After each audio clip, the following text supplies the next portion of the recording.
The biggest problem that most financial companies face is not a lack of leads, it's not a lack of quality prospects, nor is it a lack of availability of people in their area or across the US. Is a lack of action on the advisor's part or on the advisor's team part with calling and putting in the work to turn someone from an unknown into a good egg or a bad egg. That only means calling someone, identifying if they have an interest in financial planning or if they don't have an interest in financial planning. After you've identified those two factors, is it of interest to you? Then you can start to qualify. The problem is, so many advisors feel like their time is better spent managing portfolios or managing client expectations and trying to get referrals, which are never going to be able to be predictably won, instead of doing the easy thing, which is calling and getting people to attend a meeting in person or online or over the phone with you or a member of your team. And if you think that is difficult, just wait until you start to learn the numbers involved with other platforms or alternatives, trying to outsource it. So I'll break it down for you briefly. The way that you're currently doing business relies on people to maybe attend a seminar that you put on. And I'm being generous because not many advisors do seminars. Then that person in a seminar self-identifies themselves as a good fit, determines to take the next step and books an appointment on your calendar, and essentially becomes a client with no stress whatsoever. This is nice. This is an easy way of scaling your practice. However, the problem does arise that you're going to run out of those people, or those people are going to be a small proportion of those who attend the meeting. And if you're okay with that, if you're okay with growing at that rate, that is fine. However, there are people in that audience who will become your client or who could have become your client. They're just not as stress-free as those who've done so of their own volition at the end of the presentation. I'm going to share the numbers that we have based on working with dozens of advisory firms, calling thousands of prospects across the US. We'll start with a very simple idea that the people who attend a seminar, who don't book, who don't become prospects, or don't book within the first 2 weeks, those people are not good fits for you now. And yes, you can plug them into drip marketing, you can plug them into a Facebook ad, kind of like a pixel to find people like them, and do all sorts of things like that. Inevitably, you're now hitting that person on a scheduled response or maybe a random response, a random timeline. However, you're never going to be able to understand what's really pushing them away and what's guiding them away from becoming a client. And that's why when we implement a simple calling regimen into an advisory firm that has leads coming in, that have people raising their hand wanting to learn more, maybe not becoming clients, but wanting to learn more, we start to generate them 2 to 5 appointments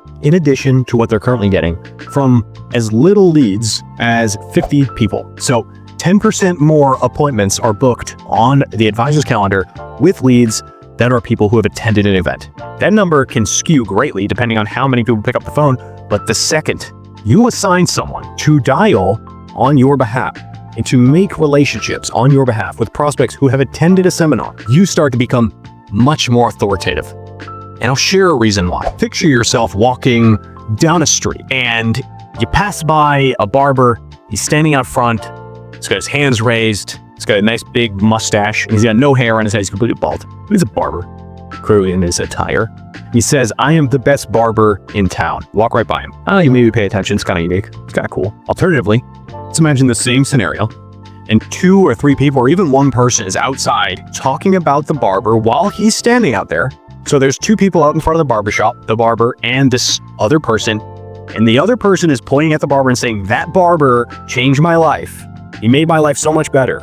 He's allowed me to never worry about my haircut again." Are you more likely to go inside that barbershop? Probably. That's what an advocate does for you.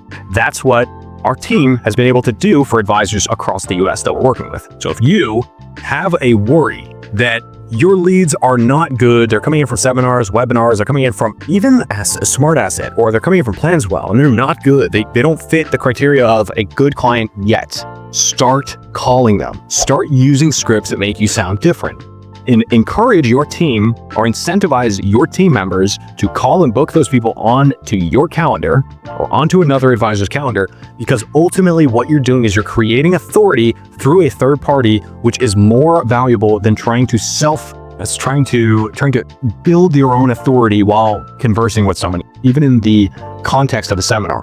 Because once someone else is talking about you, once someone else is vouching for the skills you have, And if that other person, let's just say that appointment setter for you, that other person is communicating to your prospects in a way that makes your prospect start to like and appreciate and respect your appointment setter, and maybe even give them some authority, the second they turn to you or a member of your team and start giving that person, that third party, i.e. you, that second party authority, their goodwill, is transcribed to that other person. It's given immediately along with the authority, along with all the other good attributes that the prospect is already giving the appointment setter. If you need more clarification, if you want to learn more about why you're missing out on hundreds of millions of assets under management that you're not calling, they're in your Rolodex or maybe in your lead list or in your email list, I want you to hire one person. And I want you to do it under this pretense.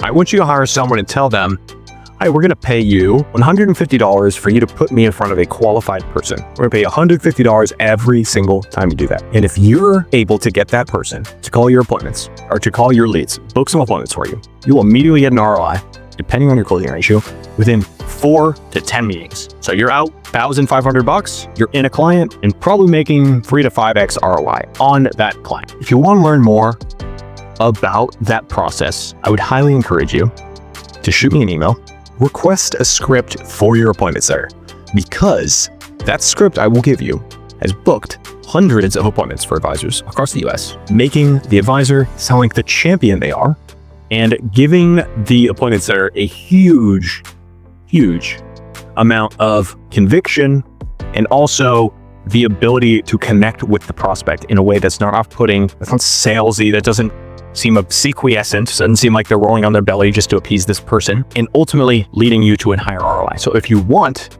I will actually send you the script. If you drop a note in the comments and say script, we will leave that script to you. It should be, I'm sure there's a way for us to send it to you that way, and then we'll connect from there. My name is Aaron Brown. I'm the owner of Seven Figure RIA. Looking forward to you. If you're interested in more content like this, hit the subscribe button. We'll be dropping stuff like this very often.